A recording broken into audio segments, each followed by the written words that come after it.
Capítulo 1. Os sinos de Murviel. Os sinos de Murviel ressoam em melodias de fazer o coração pular. E esse repique festivo celebra a entrada na casa de Deus de mais uma filha do Pai Celeste. É que há 3 dias, 2 de fevereiro de 1809, nasceu Maria Polônia, e hoje seus tios paternos, Clemente Pelissier e Maria Pelissier, trazem-na como padrinhos para o batizado solene. Em seu nome, prometem renunciar a Satanás, às suas pompas, às suas obras, amar e servir a nosso Senhor Jesus Cristo. A cerimônia foi simples, porém marcou a Polônia com o sinal da Filha de Deus e da Igreja de Cristo. Mais tarde, ela agradecerá muitas vezes a Deus o dom do batismo com que a agraciou logo nos primeiros dias de vida e amará com entusiasmo essa mãe incomparável que a gerou para a eternidade, a Santa Igreja Católica. Não antecipemos, porém. Os sinos do batizado ainda repicam suas notas sob o céu que cobre a planície de Murviel, lugarejo de 2.000 habitantes, entre os quais são dos mais fervorosos os pais da recém-batizada, Senhor Jean Baptista Pelissier e a Senhora Maria Pelissier Durand. Pertencentes à antiga nobreza e donos de muitas terras, ricos e muito estimados pelos habitantes da redondeza, tinham o coração em festa ao celebrar o acontecimento. Podemos dizer certamente que eram fiéis a Deus, a quem amavam, pois estavam prontos a obedecer com fidelidade às leis da Igreja.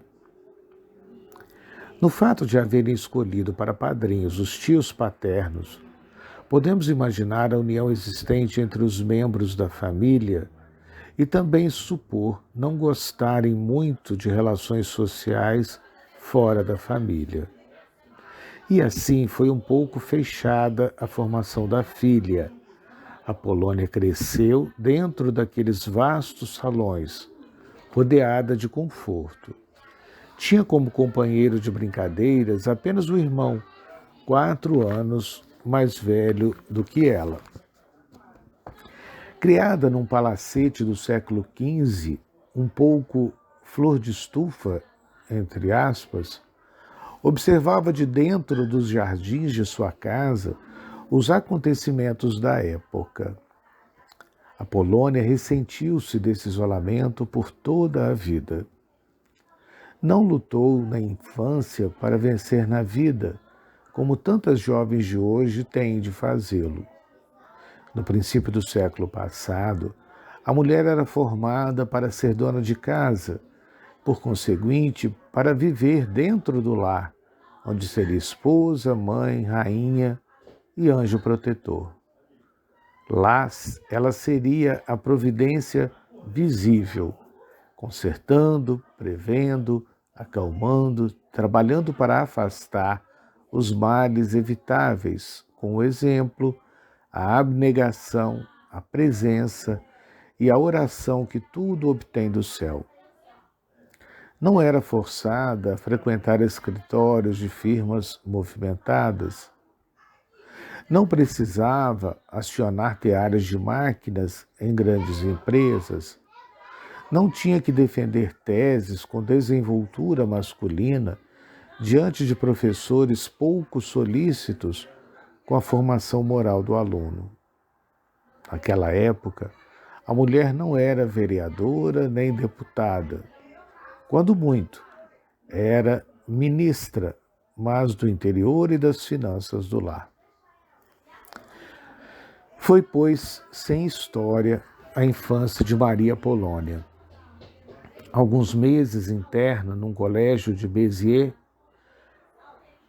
permitiram que ela se preparasse com cuidado para o ato solene da primeira comunhão. Quem, numa infância cuidada, dentro de uma família bem constituída, teve de separar-se do aconchego do lar para ficar fechada num internato, pode supor o que deve ter sofrido seu coração de criança reservada e tímida nessa ocasião.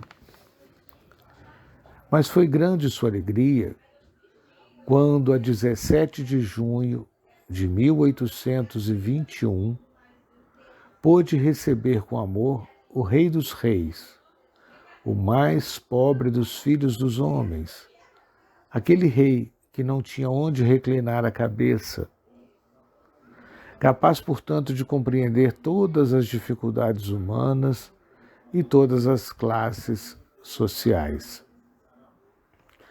Junto a ele, a Polônia encontrará sempre força, a força que a fará intrépida na luta, como a mulher forte da Escritura, e que manterá sempre acesa a chama do amor a Jesus na Eucaristia.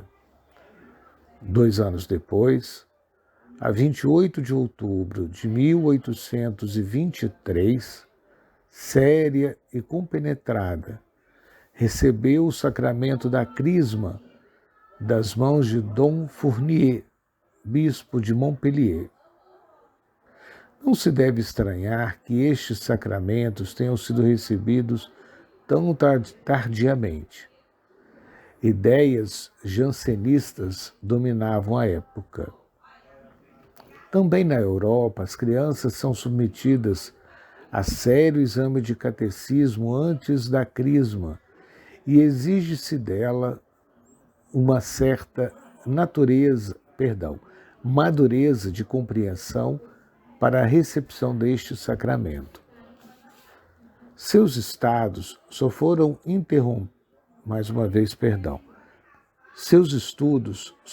interrompidos pelos raros feriados de então, Natal, Páscoa e apenas um mês de férias.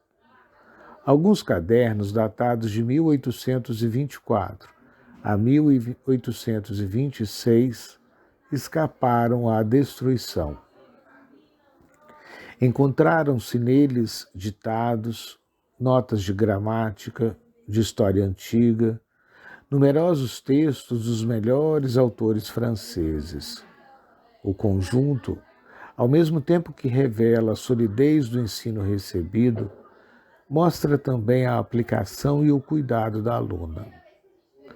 Embora no século passado a instrução feminina não atingisse os cumes do ensino de hoje, percebe-se que não era um estudo elementar. A aluna já tinha ultrapassado os seus 15 anos.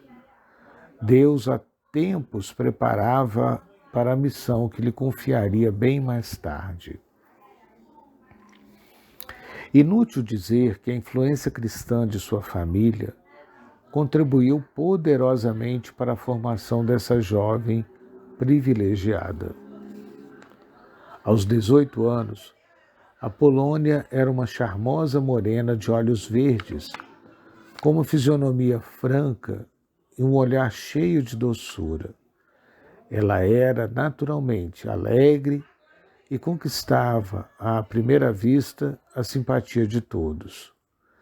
Tinha um espírito superior e crítico, aliado à fina educação, a sentimentos profundamente cristãos, a raro bom senso e a uma inteligência perspicaz, que faziam dela uma pessoa profundamente humana. Essas qualidades justificavam em grande parte a influência que ela exercia sobre os que a rodeavam. Sabia ser amiga, espalhava atenções e bondade e cuidava com solicitude maternal daqueles que ela via que precisavam de seu auxílio. Solicitude materna, nota característica de seu temperamento e cruz de seus 20 anos de vida matrimonial sem filhos.